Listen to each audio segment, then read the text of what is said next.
Market లో invest చేసి మీ డబ్బులు డబుల్ చేసుకోవాలనుకుంటున్నారా? సుందరరామిరెడ్డి గారి లైవ్ సెమినార్ కి అటెండ్ అవ్వండి.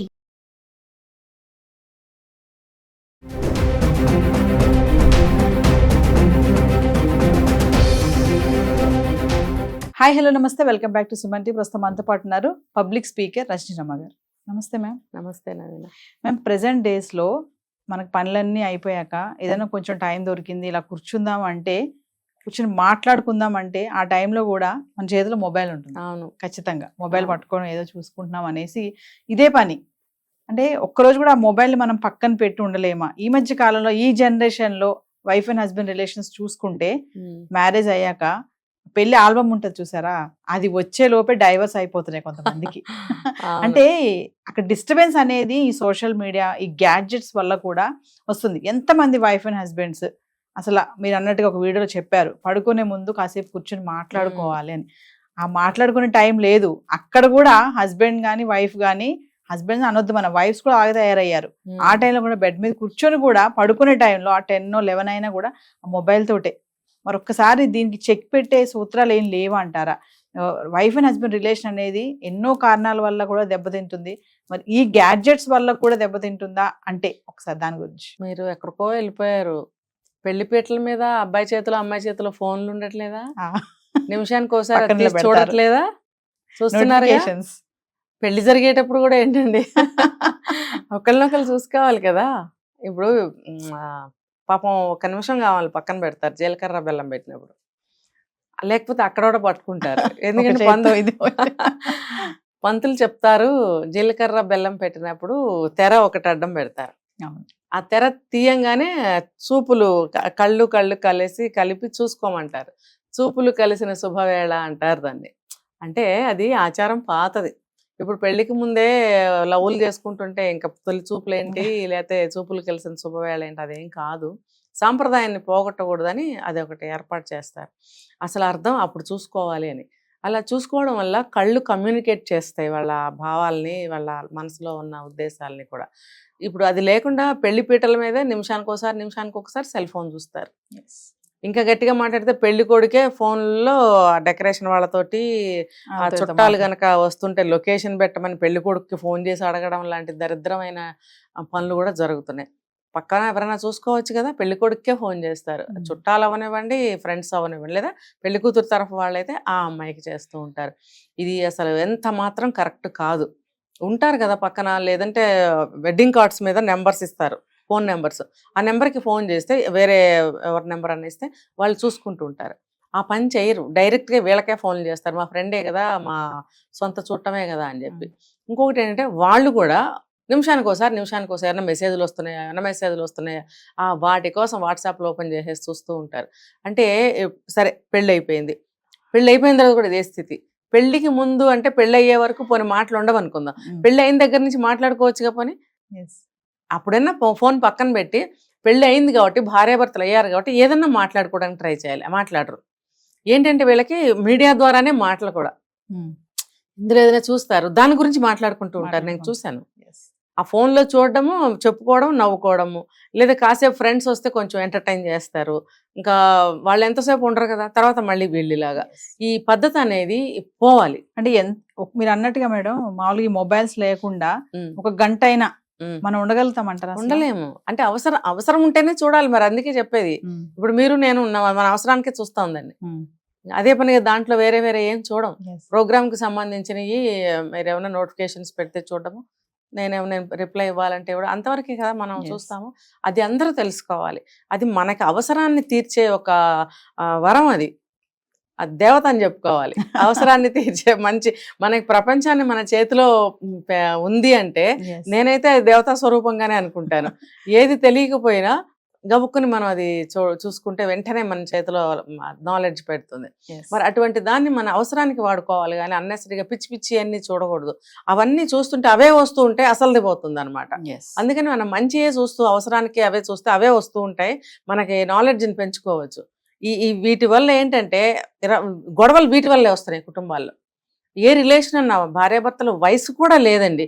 చిన్న పిల్లల దగ్గర నుంచి ముసలి వాళ్ళ వరకు వీటిల్లో పడిపోయారు. ఇప్పుడు తెలియనివి కూడా తెలుసుకుని మినిమం వాళ్ళకి ఎంతవరకు అవి వాట్సాప్లని మెసేజ్లని ఇంతవరకు ఫోటోలని ఇలాంటివి నేర్చుకుని వాళ్ళు కూడా అందులో మునిగిపోతున్నారు. మేడం ఈ మొబైల్స్ గ్యాడ్జెట్స్ వల్ల కూడా వైఫ్ అండ్ హస్బెండ్ మధ్యలో గొడవలు అవుతున్నాయి అంటే రీజన్స్ ఉన్నాయంటారు ఖచ్చితంగా. ఖచ్చితంగా మీరు ఒక విషయం మర్చిపోతున్నారు. ఇప్పుడు వచ్చే గొడవలు కంప్లీట్ గా ఆ పాతకాలంలో వచ్చే గొడవలు లాంటివి కానే కాదు, ఇవి ఇలాంటివే. పాతకాలంలో గొడవలు మామూలుగా కుటుంబం గురించి కానీ, భర్త చెడు తిరుగుళ్ళు తిరిగినా, భార్య తప్పులు చేసినా, పిల్లల గొడవలు వచ్చినా, చుట్టాల గొడవలు వచ్చినా వాటి గురించి ఉండేవి గొడవలు. ఇప్పుడేంటి ఖచ్చితంగా ఇది ఈ సెల్ ఫోన్ వల్లే వస్తున్నాయి గొడవలు. ఈ సెల్ ఫోన్ తోనే గొడవలు వస్తున్నాయి.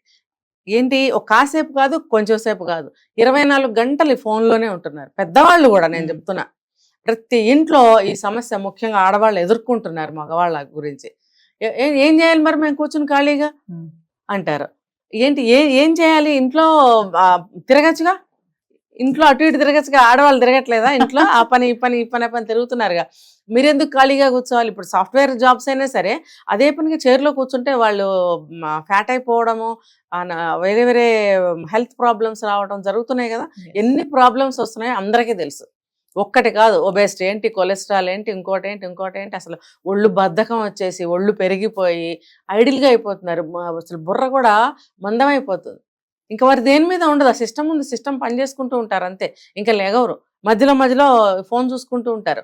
ఒకవేళ జాబ్ అవర్స్ అయిపోతే కూడా ఇంకా దీంట్లో వేరేవి మరి ఎందుకంటే మాకు కొంచెం రిలీఫ్ కావాలి, రిలాక్సేషన్ కావాలి, ఎంటర్టైన్మెంట్ కావాలి అని మొదలు పెడతారు. అదేంటంటే రేగి చెట్టు కింద గుడ్డివాడు అని ఒక కథ ఉంది. ఒక చిన్న కథ చెప్తా. ఒక గుడ్డివాడు ఉన్నాడు. అందరూ బాగా తిరుగుతున్నారు, నవ్వుకుంటున్నారు, మాట్లాడుకుంటున్నారు, అటు వెళ్తున్నారు ఇటు వెళ్తున్నారు, మాటలు చెప్పుకుంటున్నారు, నవ్వుకుంటున్నారు. పాపం ఈ అబ్బాయికి ఏం కనపడదు. ఒక చోట కూర్చోబెడతారు. ఇది ఎప్పుడు పాతకాలం కథ కాబట్టి ఓ పక్కన కూర్చోబెడతారు. కూర్చోబెట్టినప్పుడు అతను ఏం చేయాలో తెలీదు, ఎవరి మాటలు వినపడవు. ఒక చోట కూర్చుంటే ఎక్కడో ఉంటారు వాళ్ళు నవ్వుకుంటున్నారా, తింటున్నారా, తాగుతున్నారా, తిరుగుతున్నారా, ఆడుకుంటున్నారా, పాపం ఈ అబ్బాయికి ఏమీ తెలియదు. అప్పుడు ఒకసారి చెప్పాడంట, నాకు ఏమీ తోచడం లేదు, నాకు ఏం మాటలు వినపడట్లేదు, ఏమి తెలియటం లేదు, మీరు అందరు ఎక్కడ ఉంటున్నారు అని అడిగితే వెటకారంగా అన్నమాట. వెటకారంగా ఏం చేశారు, ఆ ఒక వ్యక్తి నువ్వు ఒక పని చేయని చెప్పి తీసుకొచ్చి ఒక రేగి చెట్టు కింద కూర్చోబెట్టాడట. ఆ కొమ్మలు ఉంటాయి కదా, ముళ్ళుతో ఉంటాయి కదా, అది ఇట్లా గాలికి ఇట్లా కదిలినప్పుడల్లా కొంచెం ఇట్లా తగులుతుంది. కొంచెం దూరంగా కూర్చోబెట్టి ఉండొచ్చు, మరీ గీరుకుంటే రక్తం వస్తుంది కదా. జస్ట్ ఆ కొమ్మ తగిలేటట్టుగా కూర్చోబెట్టి అది గాలికి ఎప్పుడైతే ఇట్లా కొమ్మ కదులుతుందో అప్పుడు నీకు ఇట్లా టచ్ అయినప్పుడల్లా నువ్వు నవ్వుతూ ఉండు అని చెప్పారంట. పాపం నిజమే అనుకుని, అమాయకత్వం అయిన రోజులు కదా, నిజమే అనుకుని గాలి వీచినప్పుడల్లా కొమ్మ కదిలి ఇట్లా రాచుకుని వెళ్ళినప్పుడల్లా ఓహో వీళ్ళందరూ ఎక్కడ నవ్వుకుంటున్నారు, ఏదో సరదాలో ఉన్నారంటే కనపడదు కదా అని చెప్పి తను కూడా నవ్వటం మొదలుపెట్టాడు. అలా ఎంతోసేపు అనమాట. అంటే ఆ భ్రమ మాయాలో ఉంచేసి వీళ్ళ పని వీళ్ళు. అలాగా వీళ్ళు కూడా ఏంటంటే ఒక్కట్లే సెల్ ఫోన్ పెట్టేసుకుని ఇలాగా రేగి చెట్టు కింద గుడ్డివాళ్ళలాగా నవ్వుకుంటూ ఉంటారు. అంటే అక్కడ ఒక్కళ్ళే ఉన్నాను, నేను ఇవేవో చూసుకుంటూ నవ్వుకుంటున్నాను, ఇంకా కుటుంబం ఉంది, నేను ఏం మాయలో ఉన్నాను అని తెలుసుకో. అతను రేగి చెట్టు కింద కూర్చున్నాడంటే అతను గుడ్డివాడు కాబట్టి అది వేరే విషయం. నువ్వేంటి కళ్ళు కాళ్ళు అన్నీ ఉన్నవాడివి, నువ్వు లెగవాలి, తిరగాలి, మాట్లాడాలి, ఇంట్లోకి ఏమైనా వస్తువు కావాలని అడగాలి, అవసరం లేకపోయినా అడగాలి, అంటే కొంచెం మాట్లాడటం, లేకపోతే మాట్లాడటం మర్చిపోతారు. ఇప్పటికే మన తెలుగు అంతరించిపోయింది. చాలా మందికి తెలుగు తెలీదు, వాళ్ళ రీజనల్ తెలుగు అనేది ఉంటుంది, ఏ స్టేట్ అయినా ఏ జిల్లా అయినా ఆ లాంగ్వేజ్ని మర్చిపోతున్నారు. ఏదోదో మాట్లాడేస్తుంటారు, మిక్స్ చేసేసి లాంగ్వేజ్ని, లేదంటే ఇంగ్లీష్లో మాట్లాడుకుంటారు. అలా మాట్లాడుతూ ఉంటే ఇంట్లో మన చెప్తారు పడికట్టు మాటలు అంటారు కదా, అంటే మన ఇంట్లో అలవాటు ఉన్న మాటలు, మన ప్రాంతానికి సంబంధించిన మాటలు ఉంటాయి. అవి మనం ఒకరితో ఒకరు మాట్లాడుకుంటూ ఉంటే ఆ మాటలు రిపీటెడ్గా తిరుగుతూ ఉంటే ఆ భాష బ్రతికి ఉంటుంది అనమాట. ఇంకొకటి ఏంటంటే మనం అలా మాట్లాడుకోవటం వల్ల మన ఫీలింగ్స్ని చాలా బాగా కన్వే చేయగలుగుతాం కూడా. అలా అనమాట. అది పోయింది. నేను చెప్పేది ఏంటంటే ఇలా ఇంట్లో తిరుగుతూ ఉండండి, ఏదో ఒకటి మాట్లాడుతూ ఉండండి, అప్పుడు ఇంట్లో వాళ్ళకి కమ్యూనికేషన్ బాగుంటుంది. ఇంకా చెప్పాలంటే వాళ్ళ రిలేషన్స్ బాగుంటాయి, ఏదైనా ఒక విషయం గురించి షేర్ చేసుకున్న వాళ్ళు అవుతారు. మరి ఒక పని ఏదైనా చెయ్యాలి అంటే షేర్ చేసుకోవటం ద్వారా మనం ఓకే అని ఒక డెసిషన్ తీసుకోవడానికి బాగుంటుంది, అన్ని విధాలా బాగుంటుంది. అంటే మనకి ఏదైనా సమయం దొరికింది అంటే కొంచెం మన వాళ్ళతో మాట్లాడాలి. ఖచ్చితంగా. కూర్చొని. ఆ టైంలో కూడా మనం మొబైల్ పట్టుకుని ఆ, టైం దొరికింది కదా కాసేపు మొబైల్ చూద్దాం అనుకోకుండా దాన్ని కొంచెం పక్కన పడేస్తే షేర్ చేసుకోవాలి. వైఫ్ అండ్ Share హస్బెండే గానీ, అవును. పిల్లలతో గానీ, పేరెంట్స్ గానీ, ఎవరైనా సరే. అవును. ఇంకొకటి కాస్తంత ఖాళీ దొరికితే ప్రతి ఇంట్లో ఒక హాలో ఒక బాల్కనీ ఏడుస్తుంది కదా, కూర్చుని కాసేపు 2 నిమిషాలు ఏమంటారు నేచర్ని నేచర్ని కూడా మనం కొంచెం ఆస్వాదించాలి. అది ఎండ అవనివ్వండి, వేడి అవనివ్వండి, చల్ల అవనివ్వండి, వర్షం అవనివ్వండి, కాసేపు కూర్చుంటే అది ఏంటంటే ప్రశాంతమైనటువంటి ఒక ఫీలింగ్ బ్రెయిన్లోకి Yes. వెళ్తుంది. ఎండాకాలం అయినా సరే ఏముంది, కూర్చోండి ఇద్దరు కాసేపు ఎక్కడో చోట కూర్చోండి, ఇంట్లోనో బాల్కనీలో కూర్చొని ఒక 15 నిమిషాలు 20 నిమిషాలు కూర్చోండి, ఏదో ఒకటి ఎవరో ఒకరు కనిపిస్తుంటారు, 2 మాటలు అలా మాట్లాడుకోవచ్చు కదా. ఇంట్లోనే ఆ సిస్టమ్ దగ్గర ఒకళ్ళు, ఈ సెల్ ఫోన్ దగ్గర ఒకళ్ళు, పొయ్యి దగ్గర ఒకళ్ళు అలా మగ్గిపోతే వాళ్ళ ప్రపంచం ఏం ఉండదండి. అసలు మనకి మన మానసికమైనటువంటి భావాలు కట్ అయిపోతాయి, తర్వాత మన ఆలోచనలు కట్ అయిపోతాయి, సంబంధాలు కట్ అయిపోతాయి, అన్నిటికీ రీజన్ అన్నమాట అది. ఇప్పుడు మొన్న ఒక జోక్ కూడా మనం చూసాం ఒక చోట, భర్త ఎప్పుడు చూసినా సెల్ ఫోన్ చూస్తున్నాడు అని చెప్పి లాక్కుని టీవీకి వేసి కొట్టింది, 2 పోయాయి. అంటే అడుగుతుంది అడుగుతుంది అడుగుతుంది ఎంతసేపటికి మాట్లాడి, ఇంకొక ఆవిడ ఆ సిస్టమ్ తీసుకెళ్లి అవతల పారేస్తే అప్పుడు కానీ లేచి రాలేదు. అంటే ఆ భార్యకి ఎందుకు కోపం వస్తుంది, ఆ వచ్చిన కోపంలో రీజన్ ఉందా లేదా, న్యాయం ఉందా లేదా అని ఆలోచించగలగాలి. నా ల్యాప్టాప్ తీసేస్తావా, నా ఫోన్ తీసేస్తావా అని చెప్పి తిరగబడి కొట్టడం, లేకపోతే హత్యలకు వెళ్ళిపోతున్నాయి అలాంటి కోపాలు. ఇవన్నీ కాదు, ఎవరికి వాళ్ళు అర్థం చేసుకోండి. సిస్టమ్ దగ్గర ఎంతసేపు ఉండాలి, సెల్ ఫోన్తో ఎంతసేపు ఉండాలి, ఇంట్లో వ్యక్తులతో ఎంతసేపు, భార్యే కాదండి ఫ్యామిలీ ఉండదా, పిల్లలు ఉండరా, పిల్లలు ఇంతోళ్ళు ఉండొచ్చు అంతోళ్ళు ఉండొచ్చు, డిగ్రీలకు వచ్చిన వాళ్ళు ఉండొచ్చు, మరి ఫ్యామిలీ అనే తర్వాత ఎలా ఉండాలి బాండ్. నలుగురు చేతిలో 4 ఫోన్లు ఉంటాయి. నేను ఈరోజు మార్నింగే చూశాను, మా ఇంటి పక్కనే ఎక్కారు కారు, ఎక్కి ఇంకా ఇంత దూరం కూడా రాలేదు, ఒక 10 అడుగులు, అక్కడ ఒక 7-8 ఏళ్ల పిల్లాడు కూర్చున్నాడు ఫ్రంట్ సీట్లో. అక్కడ ఇల్లు ఎంత దూరం ఉందంటే రోడ్డు మీదకి వచ్చి ఇంకా 1/2 సెకండ్ కూడా కాలేదు, సెల్ ఫోన్ ఓపెన్ చేసేసి చూసేస్తున్నాడు. పక్కనే ఫాదర్ ఉండొచ్చు డ్రైవింగ్ సీట్లో. మరి ఎందుకు ఎలా చేస్తున్నారు? ఆ పిల్లాడిని రోడ్డు మీద చూడరా బాబు, ఆ ట్రీ చూడు, ట్రీ మీద ఫ్లవర్స్ చూడు, లేదా పక్షులు ఉంటాయి చూడు, రోడ్డు మీద కుక్క ఏదో కనిపిస్తుంది చూడు, పిల్లి కనిపిస్తుంది చూడు, అక్కడ టెంపుల్ ఉంది, పూజారి వస్తున్నారు, అవన్నీ వాతావరణంలో ఉండేవి, అవన్నీ కూడా ప్రకృతిలో. అవన్నీ ఎందుకు చూడమని ఎందుకు చెప్పరు? ఒక లాక్కుని జేబులో పెట్టుకోలేడు ఆయన, ఫోన్ ఎందుకు ఇచ్చినట్టు? ఇంత పిల్లల దగ్గర నుంచి పెద్ద పిల్లల వరకు ఎంతమంది ఉంటాయి ఇంట్లో, అంతమంది చేతిలో సెల్ ఫోన్లు, ఇవి స్మార్ట్ ఫోన్లు ఉంటున్నాయండి, మామూలు ఫోన్లు కావు. మరి ఎవరి ప్రపంచం వాళ్ళు, ఎవరికి కావాల్సిన వాళ్ళు చూసుకుంటాడు. టైంకి ఇది మాత్రం ఎక్కడి నుంచి వస్తుంది అంటే ఇంట్లో భార్య మాత్రం వెళ్ళి వండాలి, ఆవిడ కూడా తూతు మంత్రంగా వంట చేసేసి గవా ఫోన్ చూసుకుంటుంది.